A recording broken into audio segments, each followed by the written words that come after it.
Hi, my name's Suzanne Day, or Anne Wigglebottom, and I've written a book called An Octopus Who Was Too Touchy-Feely, and it's about boundaries and sexual assault, and it's for teenagers and preteens. Okay, so I'm going to read the story now. An octopus who was too touchy-feely.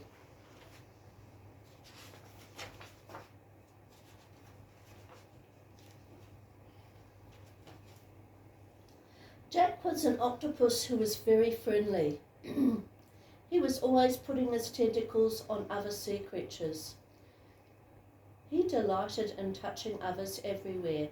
It was how he said hello to them. He was very charming, and every sea creature liked him for the very likeable and friendly sea creature that he was. All of the sea creatures tried to be like him and near him.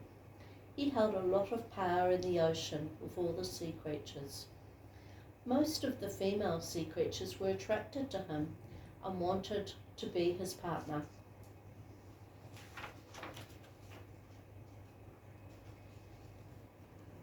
He had touched Rosie when he met her in the deep blue ocean.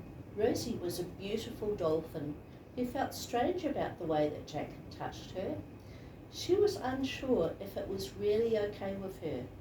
She did not want to say anything because every other sea creature in the ocean seemed to like what he was doing to them. She did not want to make waves in the ocean, but it felt wrong to her somehow.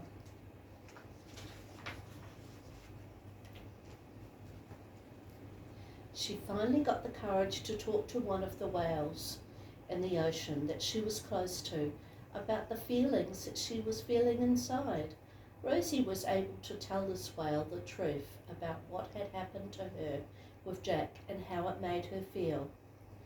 It felt really healing to be able to tell another sea creature how she really did feel about this.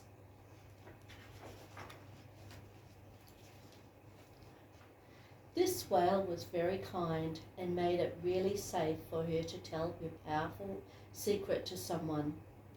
Being able to tell someone who was safe was so important for her because it meant that she was no longer alone and that she had some support for herself. This whale found a big fish who was trained in counselling other sea creatures. Rosie went to see the big fish and got counselling. His name was George. He was very knowledgeable and helpful. He was able to make her feel a lot better. George taught her that being touched by others is a violation of your personal boundaries and is not okay.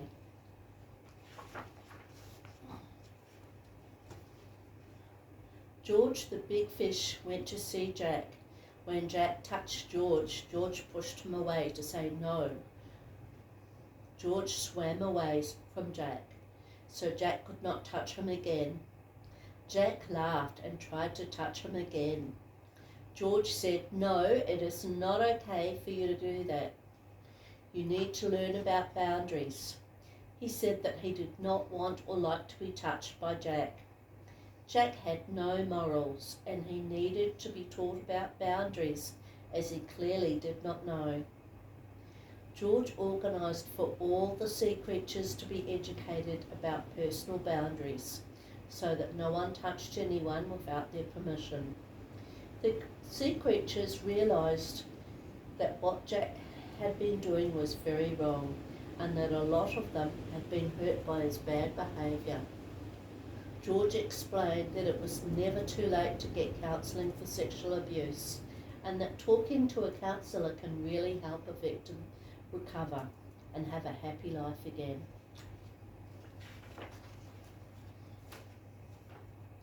Finally, George and Rosie went to see the sharks together because they learnt that what Jack was doing was wrong. The sharks were like the police. They were the rulers and protectors of the sea. Rosie and George told them about Jack and his bad behaviour. They explained that Jack had touched her uninvited and Rosie wanted it to stop. She told the sharks that none of the sea creatures liked how Jack behaved and that he was causing other sea creatures lots of emotional distress.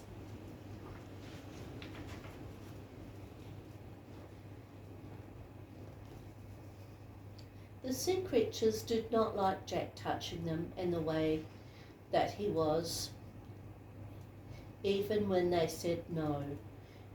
You see, sexual assault is one of the hardest abuses to recover from. It takes a lot of work from the survivor to recover and then to lead a healthy, happy life again. When you are touched and you say no, it can make you feel angry. You can feel as though you have no control of your life and sometimes of your body. The fact was that Jack needed to be stopped. He needed to know that he was not allowed to touch any sea creature that he wanted whenever he wanted. When he touched other sea creatures without their permission, he breached the boundaries that each fish has over their own sea body. Every sea creature is in control of their own space and their own sea body.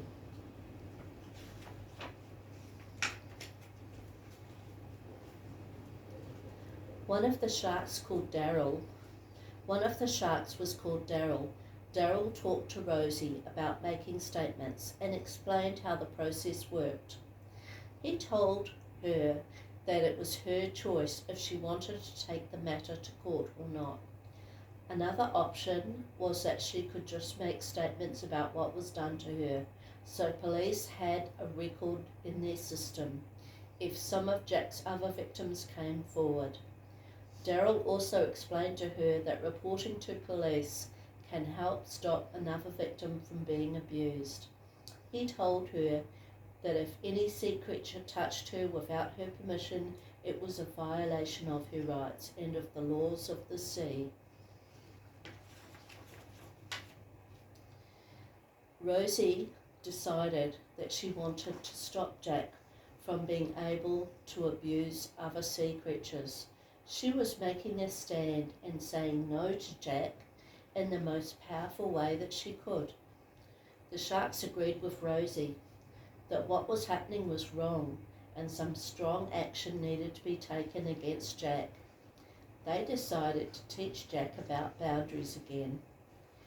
He would have special lessons with George so that he understood how his bad behaviour made other sea creatures feel. Then, if his bad behaviour continued, they would take other stronger action.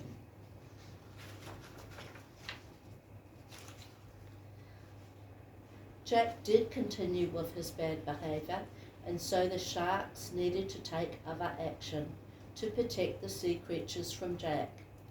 Jack was made to attend court and to answer charges because of his very bad behaviour. There were many other sea creatures in the courtroom.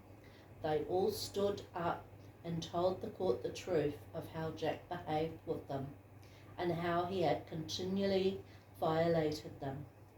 He was charged and made to do time in the sea jail, then made to do rehabilitation so that he learned to respect other people's boundaries and did not violate them like he had before. He was put on notice by the sharks. He had to improve his behaviour or he would be kept in jail for the remainder of his time in the sea.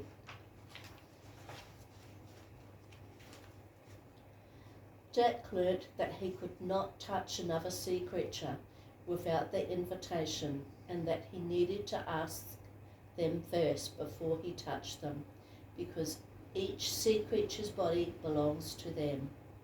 Every sea creature needs to decide what happens to them and their sea body. Jack learnt what safe touch was and what bad touch was. He realised that he had hurt a lot of sea creatures with his touchy-feely actions and that his behaviour had to stop immediately. Once he started to respect others and their boundaries, he started to make a lot more friends and to have a happier life. And the moral of this story is keep your hands to yourself and respect others' boundaries, and only touch another person with their permission. And you can contact the Kids Helpline if you need to get help.